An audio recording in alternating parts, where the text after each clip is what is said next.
So you've viewed 15, 20 homes. Maybe you just Let's hope not. maybe you just viewed one and you found it. You found the one, the diamond in the rough. You put in a competitive offer. The offer is accepted. So what's next? Today we're going to unpack the buying process, the steps and the details for purchasing your home from offer to close. I'm Sharayah, and this is my husband, Mark. We're a real estate duo in Gander, Newfoundland, and we're here to provide you a weekly key to property prosperity. Make sure to subscribe to our channel, hit the notification bell so you don't miss out on any of our weekly videos, but also if you want to get in contact with us, be sure to reach out. Like I said, so here we are. We've made our offer. The offer is accepted. What's next? Assuming you're pre-approved, you've talked to your mortgage specialist already, you know exactly what you can afford, you had a preliminary check on your finances, your credit score and all those things, and you have your pre-approval. So here's the way it's going to go. So if your house is closing in 4 weeks or 4 months, it's going to look essentially the same. The timelines will change a little bit, but here it is. So if you're financing through a mortgage, your realtor will send all the required paperwork to your mortgage advisor. So that's not something you have to worry about. You just need to provide your realtor with your mortgage advisor's information, be it their email address, phone number, those sorts of things. In our market here in Gander, you're typically given 10 business days to secure a finance letter. So like Mark said, you're pre-approved, and now we just need to get that firm finance letter based on the house that you put an offer in on. So you have those 10 days to get that finance letter from your mortgage advisor. Right. And another important step in that process, the financing process, is sending your deposit. Generally, this is expected within 24 hours. The deposit goes to the brokerage of the listing agent. Okay. And that's held in trust. That's right. In our market, we use a relatively standard deposit of $1,000. And again, that's refundable if the deal falls through generally. Yeah. But again, that varies market to market, and sometimes the deposit can be as high as 5 and 10%. The next thing we want to mention is the conditions of your offer. So a lot of times, especially in our market, if it's not a brand new home, we'll just have a subject to a home inspection. So a home inspection is conducted by a professional who comes in and basically goes through the home with a fine-tooth comb.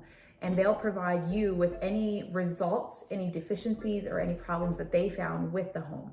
This is a cost to you as a buyer. And again, that price ranges depending on your market that you're in.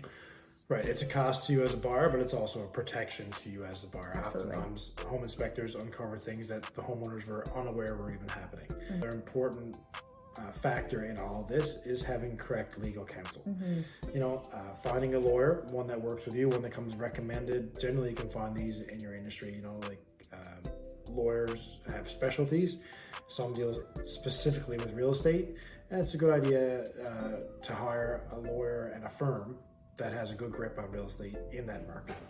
So once you've chosen a lawyer, again, your realtor will then send all the required documents to your lawyer. Your realtor is your go-to person, so don't feel like you're ever alone in this process, or at least you shouldn't feel like you're alone in this process. Right. Your realtor is literally the one just holding your hand and guiding you through this. So if you don't know a lawyer, you don't even know where to start, again, go back to your realtor, ask them, they'll be able to provide you a list of recommendations. So with that, once you've chosen a lawyer, our conditions have been met, you know, the flooring was finished, the home inspection's been done, those sorts of things. Then there's a form that we call a waiver of satisfaction. So that is to waive the conditions that were outlined in the agreement of purchase and sale and saying, yep, I'm either satisfied with them or they've been met. So that waiver will be signed by all parties and again, sent off to the lawyer by your realtor. After that, there's a couple other, the loose ends. You're getting really close here now. You generally, especially with a mortgage, before that mortgage can close, you need proof of insurance. Absolutely. And then for your own purposes, you want to make sure you have your utilities in order. Light and power are going to be switched over, oil if it's relevant. And, there's a time too when you can contact your utilities like TV and internet, and have those guys arranged for a date after your closing to come in and do those things.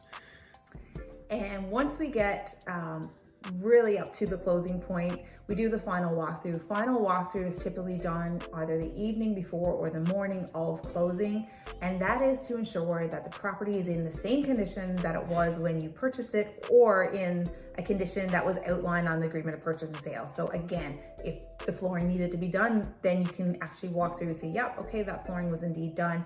And once you've walked through the house and everything is satisfactory to you as a buyer, then you call your lawyer and reach out to them and say, hey, I've walked through, we're good with the property, you have our permission to release the funds.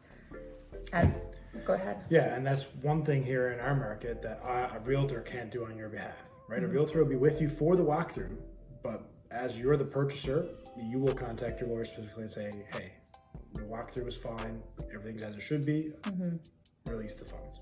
Again, your realtor will probably still touch base with your lawyer just to, again, keep that communication going. But yes, like Marc said, that is something that you have to do, but your realtor will remind you of that. All right, then we transition to waiting for the keys, the release of the keys. So again, once you've given the permission to your lawyer to transfer the funds, then the transfer has to take place.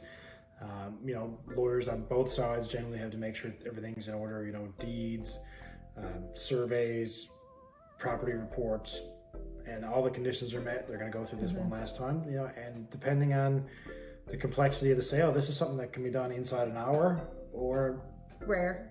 Yeah, well, it happens. Optimistic. Sure. But yes, Or, generally it's much longer.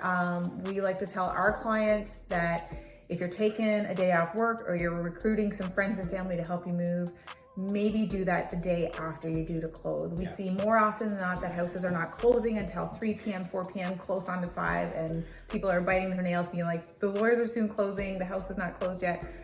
So we do recommend to plan all that for the next day. And this is specific to our market. These are some of the issues we run into in our market. In other markets, things are separated where you have a closing day and then you have a separate day, which is a possession day, right? That gives you and your lawyers and everyone else some breathing room between the two dates, right? So if there is some mishap with some legal documents, which happens, or whatever, or some final questions, it gives you some breathing room where you're not, we find here in Newfoundland that folks, like I said, they want to get in on closing day, but if there's a delay and they've made all these arrangements, it does tend to be very stressful for people. So we try to, again, forewarn them that it's probably going to be closer to the end of the day, just so that they can make plans accordingly. All right. So eventually you're going to get those keys. Your realtor is going to call you. They're going to say, hey, we got the keys, and meet you at the property. You have access, and there you go. Now you're a homeowner. But we like to mention that if you are a client of ours and you get into the home, moving into a home is no different than buying a new car or getting a new piece of technology, in the sense that it's new to you. So there may be little quirks or things about it that you're like, I have no idea how this works. I don't know what this is for. Don't feel like you're totally... Right over our shoulder here, we've got one of these touch screen ovens. Yeah. Like, man, that's a mystery. Don't recommend. I still don't have that figured out. Anyways, but don't feel like you're in the dark, or that you're just calling your friends and family who also don't know anything about your house. Call us back. If we don't know the answer, I mean, we work with all the other realtors here in town, so we can certainly find answers to these questions for you. So don't feel like you're alone on it. Right. And so once you moved in, you're all settled away. Hopefully your realtors left you some kind of a housewarming present, welcoming you to your new space. As a realtor and from a realtor, the best thing you can do for us is talk about your experience. If we afforded you a pleasant experience from making those offers to getting you into the home, tell your friends about it. Refer them. If your realtor has a Facebook page or a Google profile, leave them a positive review. All these things really help in... Well, ultimately for us, that's the best way to say thanks. That's the best thank you, absolutely. So all that said, thank you for watching. We'll catch you next time. Stay tuned for more videos. And hopefully we'll be helping you to buy your next home. Take care, guys.